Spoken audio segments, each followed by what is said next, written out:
विनोद तावरे जी से आग्रह करूंगा कि आप माननीय गौरव वल्लभ जी को पार्टी की सदस्यता ग्रहण कराएं।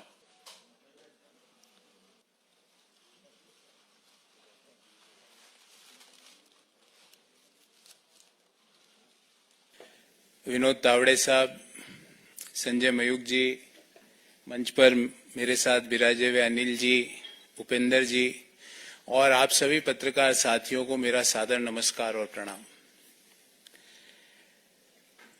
मैंने एक पत्र भी सुबह सोशल मीडिया के विभिन्न प्लेटफॉर्म पर डाला, आप लोगों ने जरूर देखा होगा। और उस पत्र में मैंने अपने दिल की सारी व्यथाएं, इश्यूज जो मैं समय समय पर कांग्रेस पार्टी की लीडरशिप को अवगत भी कराता था, वो मैंने सारे उसमें लिख दिए। उसके अलावा मुझे कुछ नहीं कहना। मेरा दृष्टिकोण शुरू से यह रहा है कि भगवान श्री राम का मंदिर बने, न्योता मिले और हम न्योते को कांग्रेस पार्टी लिख के भेजे कि हम नहीं जाएंगे, मैं इसे स्वीकार नहीं कर सकता।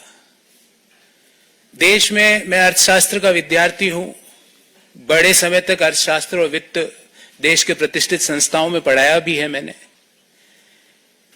सुबह से शाम वेल्थ क्रिएटर्स को गाली, उन नीतियों को गाली, निजीकरण, उदारीकरण, वैश्वीकरण, जो पूरी दुनिया मानती है कि जो डॉक्टर मनमोहन सिंह जी और पीवी नरसिम्हा राव जी की सरकार ने किया, उन नीतियों को गाली। कोई बिजनेस करे उसको गाली, कोई विनिवेश में पार्टिसिपेट करे उसको गाली, एयर इंडिया कोई कंपनी खरीदे तो वो गलत। तो मुझे लगता है कि कहीं ना कहीं जो नीतियां हैं और जो इश्यूज हैं उसको कांग्रेस पार्टी टैकल करने में कहीं ना कहीं बड़े गैप उसके अंदर आ रहे हैं। और मैंने अपनी चिट्ठी में भी यही लिखा है। और मैंने प्रमुख कारण यह बताया कि मेरे में इतनी ताकत नहीं है कि मैं सुबह से शाम बैठकर वेल्थ क्रिएटर्स को गाली देता फिरूं, मैं नहीं दे सकता। मेरे में इतनी ताकत नहीं है कि जब सनातन धर्म के ऊपर सवाल उठाए और मैं चुपचाप बैठ जाऊं, मेरे से नहीं होगा। कांग्रेस पार्टी के नेताओं ने, कांग्रेस पार्टी के जो अलायंस पार्टनर्स हैं, उन्होंने सनातन धर्म के ऊपर बड़े बड़े प्रश्न उठाए, क्यों उसका जवाब नहीं दिया गया? एक इश्यू तो आप छोड़ नहीं सकते ना, उस इश्यू को तो आपको जवाब तो देना पड़ेगा। मैंने सारे विस्तार से ये सारी बातें इस चिट्ठी में लिखी है। मैं आदरणीय संजय मयूख जी से आग्रह करूंगा कि मेरी इस चिट्ठी की एक प्रति आपको जरूर दें, ताकि आपको पता लगे कि मेरा इश्यू बेस्ड रिजर्वेशंस क्या थे। और मैं महाभारत के इस छंद से अपने आप को हमेशा रेगुलेट और डायरेक्ट करता हूं, जो मैंने इस चिट्ठी में भी लिखा है। धर्म एवं हतो हंति धर्मो रक्षति रक्षित, तस्य धर्मो न हंतव्यो मा नो धर्मो हतो वधित। अर्थात धर्म के मामले में आप चुप्पी साध लो, जो गालियां दे रहे हैं सनातन को आप चुप्पी साध लेते हो, वेल्थ क्रिएटर्स को जो गाली दे रहा है आप चुप्पी साध लेते हो, और उल्टा गालियां दे रहे हो। देश में वेल्थ क्रिएशन जुर्म नहीं हो सकता। देश में जो नीतियां उदारीकरण की, निजीकरण की, वैश्वीकरण की नीतियां हैं, वो गलत नहीं हो सकती।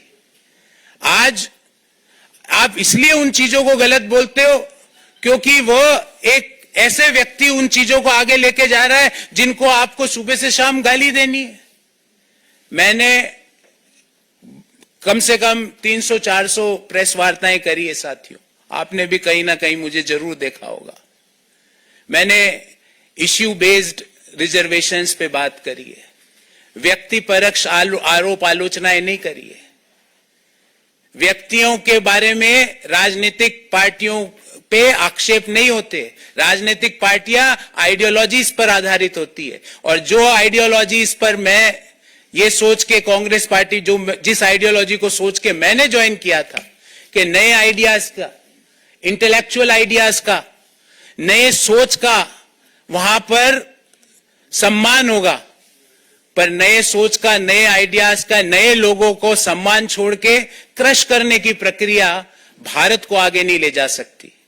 और अल्टीमेटली हमारी आइडियोलॉजीज, पार्टीज की, पॉलिटिकल राजनीतिक पार्टियों की आइडियोलॉजीज अलग अलग हो सकती है, पर एक आइडियोलॉजी जो हम सबको जोड़ती है वो भारत को आगे ले जाने की आइडियोलॉजी, और उसी आइडियोलॉजी को ध्यान में रखते हुए जो विकसित भारत की जो संकल्पना है उसको आगे ले जाने के लिए जो आइडियोलॉजी ने मुझे आकर्षित किया, और मैंने आज भारतीय जनता पार्टी ज्वाइन करी। मुझे उम्मीद है मैं अपनी योग्यता का, अपने ज्ञान का, अपनी समझ का प्रयोग भारत को आगे ले जाने में जरूर भारतीय जनता पार्टी के माध्यम से कर पाऊंगा।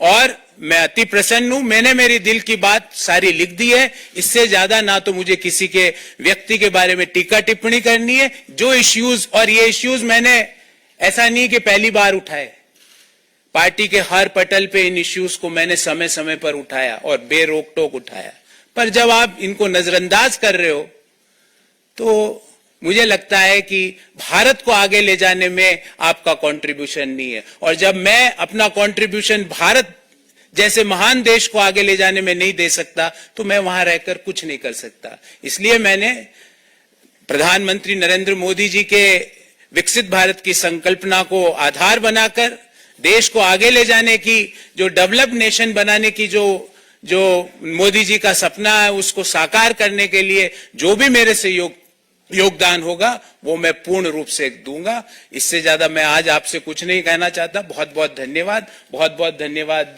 तावड़े साहब, संजय जी और आप सभी लोगों को जिन्होंने मुझे ये अवसर दिया।